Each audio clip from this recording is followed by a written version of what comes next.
আসসালামু আলাইকুম রহমতুল্লাহি বারাকাতু। তো আজকের ব্রেকিং নিউজ হচ্ছে আমাদের প্রিয় নবী হযরত মুহাম্মদ সাল্লাল্লাহু আলাইহি সাল্লামকে নিয়ে অবমাননার কারণে ইরানের একজন পপ তারকাকে মৃত্যুদণ্ড দেওয়া হয়েছে। তো বিষয়টা হচ্ছে আমাদের দেশে তো একটা মুসলিম দেশ, এইখানে প্রায় অধিকাংশ মানুষই মুসলমান। কিন্তু আমাদের দেশে স্বাধীনতার পর থেকে এখন পর্যন্ত এরকম কোনো আইন পাস করা হয় নাই।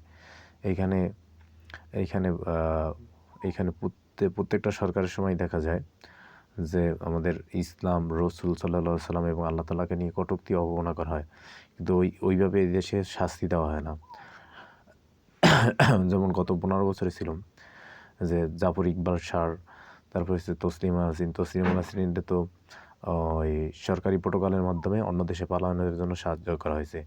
শুধু এইটা না, আমাদের দেশে এই সিনেমা ইন্ডাস্ট্রিতে সরকারিভাবে কিছু সিনেমা প্রকাশ করা হয় যেখানে ইসলামের অবমাননা করা হয়।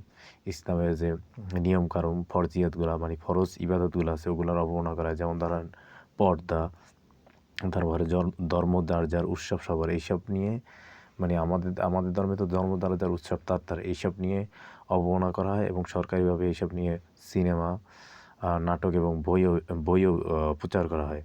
তো আগামীতে আমরা চাই আগামীতে যারাই আসুক, যেই দল ক্ষমতায় আসুক তাদের যেন একটা লক্ষ্য থাকে যে রসুল সাল্লাল্লাহু আলাইহি সাল্লাম বা ইসলাম বা আল্লাহ তাআলাকে নিয়ে কটূক্তি করলে তাকে যেন দৃষ্টান্তমূলক শাস্তি দেওয়া হয়। এই দাবি আমাদের সবার।